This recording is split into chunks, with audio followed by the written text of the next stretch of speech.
मेडिस्टैंड अपनी बीमारी को समझिए। अस्सलाम वालेकुम ख़वातीन हज़रात, प्रोफेसर अज़ीज़ुर रहमान मेडिस्टैंड अपनी बीमारी को समझिए की तरफ से एक और एजुकेशनल वीडियो लेके हाज़िर हुआ हूँ और ये है ट्राइग्लिसराइड्स की ज़्यादती के बारे में। इसको हम टेक्निकली बोलते हैं हाइपर ट्राइग्लिसरीडीमिया, यानी हाइपर का मतलब होता है ज़्यादा, ट्राइग्लिसराइड्स का मतलब है वो ट्राइग्लिसराइड जो होते हैं वो एक फ़ैट की किस्म है। हीमिया का मतलब है खून में, यानी खून में ट्राइग्लिसराइड का ज़्यादा होना हो तो इसको हाइपर ट्राइग्लिसराइडीमिया कहते हैं। और ये बहुत ही कॉमन सी फाइंडिंग है।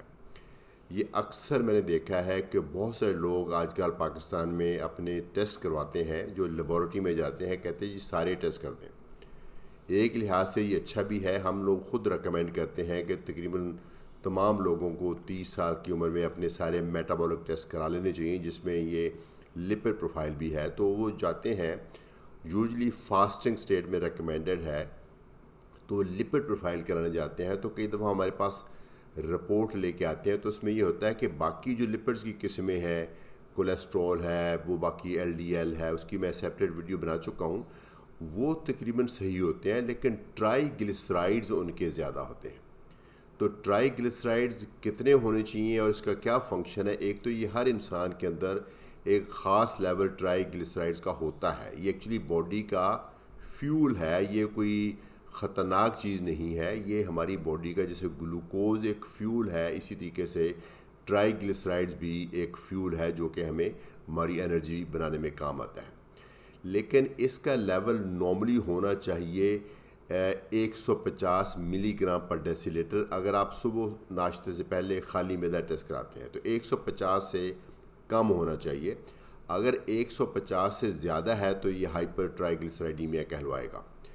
तो इसकी कई वजूहात हैं। तो इसके रिस्क क्या है, इनके बारे में मैं आगे वीडियो बनाऊंगा, लेकिन अभी सिर्फ ये इसमें ये बताना था कि आपको इसका तारुफ कराना था ये ट्राइग्लिसराइड्स होते क्या है और इनका लेवल कितना होता है। अगर आपका लेवल 150 से ज़्यादा है तो बेहतर है कि आप अपने डॉक्टर से मशवरा करें। हाई ट्राइग्लिसराइड्स के क्या वजूहात होती हैं? इनमें से एक वजह तो जेनेटिक्स है। जिन फैमिलीज़ में ये ट्राइग्लिसराइड ज़्यादा होते हैं उनके बच्चों को भी इनके ज़्यादा होने का चांस है। तो एक तो ये वजह बन गई, अगर आपके ख़ानदान में किसी बड़े को ट्राइग्लिसराइड ज़्यादा है तो आपको भी चाहिए कि टेस्ट करा लेना। चूँकि हमारी बॉडी में तमाम चीज़ों के पीछे जीन्स होती हैं, तो कुछ जीन्स अगर वो जो ट्राइग्लिसराइड्स को मैनेज करती हैं वो प्रॉब्लमेटिक हो तो ट्राइग्लिसराइड ज़्यादा हो जाते हैं। मसलन एक बॉडी में एंजाइम है जिसको बोलते हैं लाइपोप्रोटीन लाइपेज। जब हम खाना खाते हैं तो वो जो उसमें से जो ट्राइग्लिसराइड्स हैं, वो जो भी खाने में जो भी चीज़ ऑयल है, फ़ैट है, मक्खन है, वो सब तमाम के तमाम ट्राइग्लिसराइड्स हैं। तो वह जब जज़ब होते हैं तो ब्लड में जाते हैं, तो वो लाइपोप्रोटीन लाइपेज जो हमारी खून की नालियों के अंदर वाले सेल्स है उसके अंदर लगा होता है, वो उसको क्लियर करता, वो नहीं क्लियर कर पाता कुछ लोगों में, तो उसमें ट्राइग्लिसराइड ज़्यादा होते हैं। तो एक तो जेनेटिक वजह है।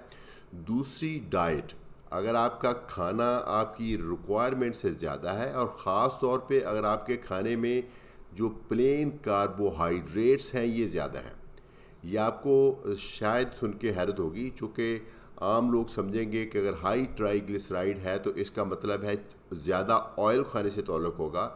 उससे भी ज़्यादा ज़रूरी, अगरचे ऑयल से भी ताल्लुक़ है, लेकिन उससे कहीं ज़्यादा इम्पॉर्टेंट फैक्टर ये है कि अगर आपके डाइट में प्लेन कार्बोहाइड्रेट्स ज़्यादा है, जिसमें रोटियां, नान, चावल, आलू, जूसेस, फ्रूट्स, ये सब शामिल है, अगर वो ज़्यादा है तो इस चीज़ का ख़तरा है कि आपका ट्राइग्लिसराइड ज़्यादा होगा। फिर ओबेसिटी, अगर आपका वज़न ज़्यादा है, आजकल बहुत कम लोग मिलते हैं जिनका वज़न ज़्यादा नहीं है। अगर आपका वज़न ज़्यादा, भले आपका टोटल बीएमआई सही भी हो, लेकिन आपके पेट के ऊपर अगर आपका वज़न ज़्यादा, आपकी वेस्ट ज़्यादा है, तो वो भी एक वजह बन सकती है आपके ट्राइग्लिसराइड के ज़्यादा होने की। फिर कई मेडिकल कंडीशंस हैं, मुमकिन है वो वजह हो, जैसे डायबिटीज़ है, कुछ किडनीज़ की बीमारियां हैं, थायराइड की बीमारी है जो हाइपोथायराइडिज्म है, इस तरह की कुछ और भी बीमारियां हैं जो कि जिसके साथ एसोसिएटेड हो सकता है ये हाइपर ट्राइग्लिसराइडीमिया। कुछ अद्वियात हैं, मुमकिन है आपको दवाइयाँ मिल रही हों जिसमें कॉर्टिकोस्टीरॉइड्स हैं, बीटा ब्लॉकर्स हैं, ये एस्ट्रोजन प्रोजेस्टेरोन पिल्स होती हैं, तो वो यकीनन आपको अगर दी गई हैं तो किसी वजह से दी गई हैं, तो एक वो वजह भी हो सकती है आपके ट्राइग्लिसराइड ज़्यादा होने की। फिर कुछ मेडिकेशन है, जो कुछ आपको मेडिकेशन दी गई है, मुमकिन है वो वजह हो। तो अगर आपका कभी ट्राइग्लिसराइड ज़्यादा होता है तो आप अपनी रिपोर्ट लेके अपने डॉक्टर से पास जाएं, वो आपकी तमाम कंडीशन को असेस करके देखेगा कि आपके केस में ट्राइग्लिसराइड के ज़्यादा होने की क्या वजह है। क्योंकि अगर वजह मिल जाए तो हमारा प्राइमरी फोकस उस वजह को ठीक करना होगा, और उस वजह के ठीक करने के बावजूद ट्राइग्लिसराइड ठीक ना हो तो फिर ट्राइग्लिसराइड्स की अपनी जो ट्रीटमेंट अप्रोच है वो अप्लाई होगी। इजाज़त चाहूँगा। प्रोफेसर अजीज़ुर रहमान, मेडिस्टैंड, अपनी बीमारी को समझिए।